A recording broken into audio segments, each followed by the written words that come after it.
नंदिनी, आज तुम्हारा घमंड इसी गहरे पानी में डूबेगा। तुमने हमेशा खुद को सबसे ऊपर समझा, लेकिन आज सच तुम्हारे सामने है। विक्रम, तुम यहाँ कैसे आ गए? दूर रहो, मेरे पास मत आओ। तुमने मेरे प्यार को ठुकरा दिया। अब इसकी कीमत तुम्हें अपनी जान देकर चुकानी पड़ेगी। विक्रम, ये तुम क्या कर रहे हो? बस करो, अभी रुक जाओ। चुप रह, राधा, ये ले। उसे जोर से धक्का देता है। बचाओ, कोई तो मदद करो, मुझे तना नहीं आता है। आखिरकार वही हुआ जो मैं चाहती थी। झूठा शोर मचाते हुए, अरे कोई है, जिद्याओ। नंदिनी पानी में डूब रही है।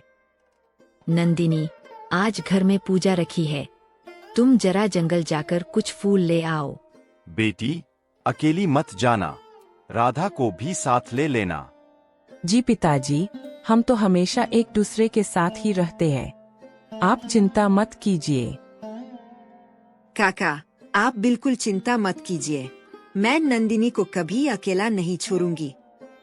नंदिनी और राधा जंगल की ओर बढ़ रही होती है। तभी रास्ते में मुखिया का बेटा विक्रम सामने आ जाता है। सुनो, मैं इस गांव के मुखिया का बेटा हूँ और मैं तुम्हें हर खुशी दे सकता हूँ। विक्रम, दौलत से इंसान का चरित्र नहीं खरीदा जा सकता, और तुम अपनी आदतों से खुद को साबित कर चुके। तुम्हें अपनी खूबसूरती पर बड़ा घमंड है, ऐ ना? नंदिनी, तुम्हें उससे इस तरह इतनी कड़वी बातें नहीं कहनी चाहिए थी। आखिर वो भी इंसान है, उसे भी बुरा लग सकता है। कुछ देर बाद विक्रम अपने पिता के साथ नंदिनी के घर पहुंचता है।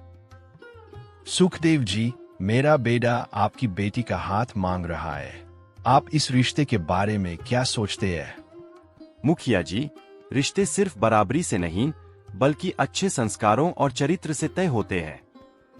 पिताजी, ये किसान हमारी बेइज्जती कर रहा है, ये हमारा अपमान सहन नहीं होगा। पिताजी, मैं ऐसे चरित्रहीन लड़के से कभी विवाह नहीं करूंगी, चाहे कुछ भी हो जाए। सुखदेव, इस अपमान की कीमत तुम्हें जरूर चुकानी पड़ेगी। मैं इसे यूं ही नहीं जाने दूंगा। कुछ दिनों बाद नंदिनी और राधा घूमने के लिए फिर से जंगल की ओर निकल पड़ती है। राधा, देखो, उन झाड़ियों के पास कोई दर्द से कराह रहा है, चलकर देखते हैं।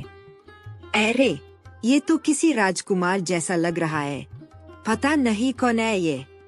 बहुत बुरी तरह घायल है, हमें इसकी तुरंत मदद करनी चाहिए, इसे यूं छोड़ना ठीक नहीं होगा। नंदिनी, जरा इसकी अंगूठी तो देखो, ये कोई साधारण इंसान नहीं लगता, फिर किसी बहुत अमीर घराने से होगा। आह, मैं कहाँ हूँ और तुम लोग कौन हो? मुझे यहाँ कौन लाया? आप शांत रहिए, अब आप पूरी तरह सुरक्षित हैं। पहले हमें अपना नाम बताइए, ताकि हम आपकी सही तरह से मदद कर सके। मुझे बस इतना ही याद आ रहा है, मेरा नाम अर्जुन है।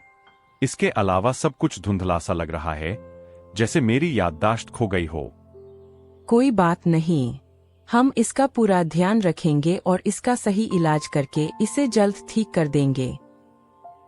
धीरे धीरे नंदिनी और अर्जुन के बीच अपनापन बढ़ने लगता है, और कब ये अपनापन प्रेम में बदल जाता है, उन्हें खुद भी एहसास नहीं होता। नंदिनी, तुम्हारी सादगी और साफ दिल ने मुझे गहराई से छू लिया है। सच कहूं तो तुमने मेरा दिल जीत लिया। अर्जुन, मैंने तो बस अपना फर्ज निभाया है, जो सही लगा वही किया। नंदिनी, क्या तुम एक ऐसे इंसान से विवाह करोगी जिसे तुमने हाल ही में जाना है, लेकिन जो तुम्हें दिल से चाहता है? मेरा दिल कहता है कि आप एक सच्चे और अच्छे इंसान हैं, और मैं आपके साथ सुरक्षित महसूस करती। ये राजकुमार तो मेरा होना चाहिए था। नंदिनी ने मुझसे सब कुछ छीन लिया, अब मैं उसे यूं खुश नहीं रहने। कुछ समय बाद राधा चुपके से विक्रम से मिलने उसके घर जाती है। विक्रम, क्या तुम अब भी नंदिनी को भूल पाए हो? उसने तुम्हारा दिल ठुकराया और आज वो किसी और के साथ खुश है। अगर तुम चाहो तो हम मिलकर उसे उसकी खुशी से वंचित कर सकते हैं। मैं उस नंदिनी को पूरी तरह बर्बाद कर देना चाहता हूँ। उसकी हर खुशी छीन लूंगा। तो सुनो, वो नंदिनी जंगल में एक अजनबी के साथ समय बिता रही है और उसी में खुश है। यही सही मौका है उसे गांव वालों की नजरों में गिराने का, ताकि उसकी सच्चाई सबके सामने आ सके।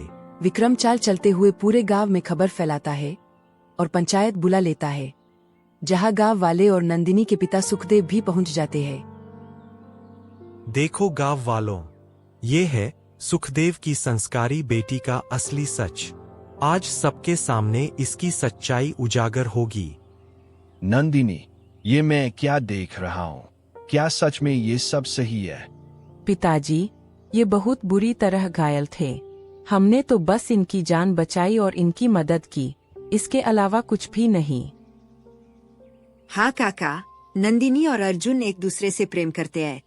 मैंने खुद इन्हें साथ देखा है। सुखदेव जी, मैं पूरे सम्मान के साथ आपकी बेटी नंदिनी का हाथ मांगता हूँ और उसे हमेशा खुश रखने का वचन देता हूँ। सुखदेव, क्या तुम अपनी बेटी का विवाह एक ऐसे अनजान और आवारा लड़के से कर दोगे?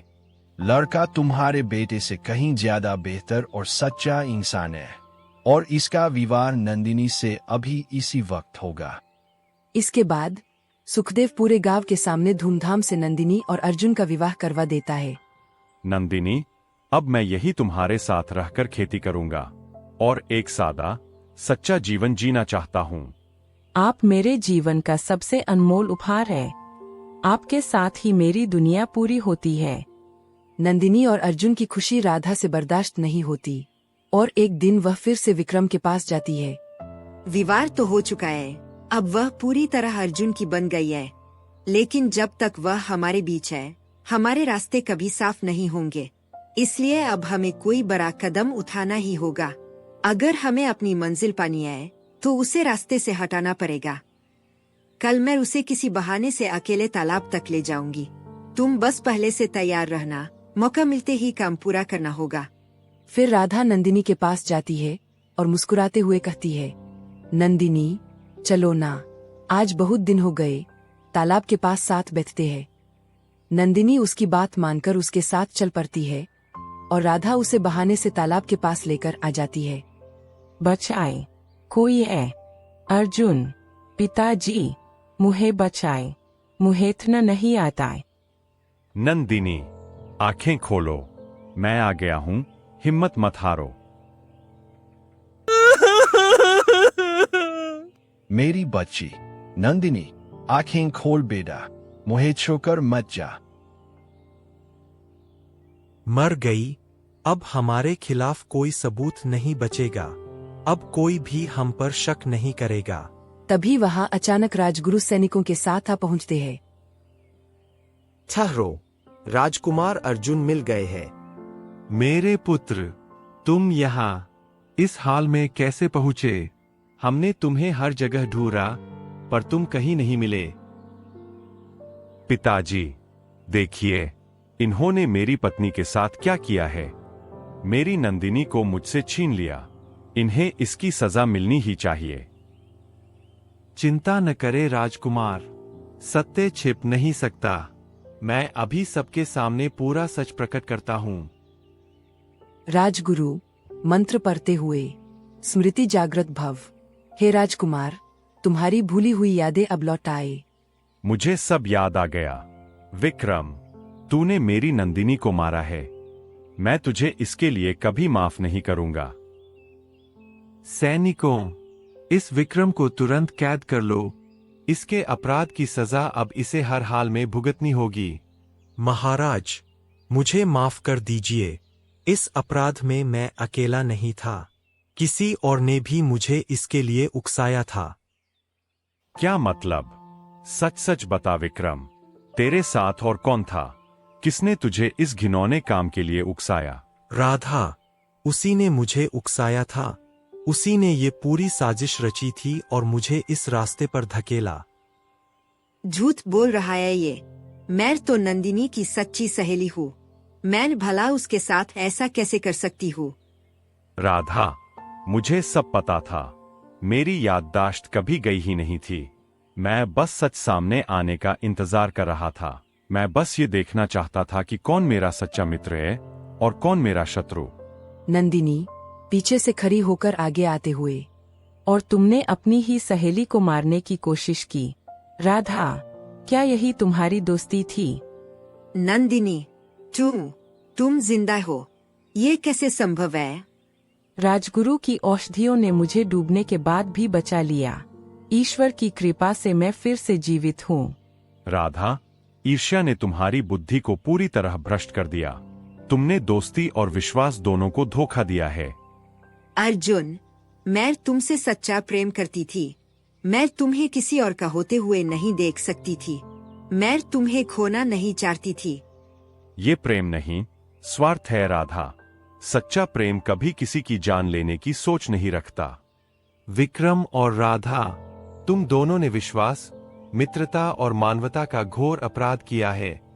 इसलिए तुम्हें आजीवन कारावास की सजा दी जाती है। इस तरह विक्रम और राधा को उनके कर्मों की सजा मिली और अर्जुन व नंदिनी ने खुशी खुशी अपना जीवन व्यतीत किया।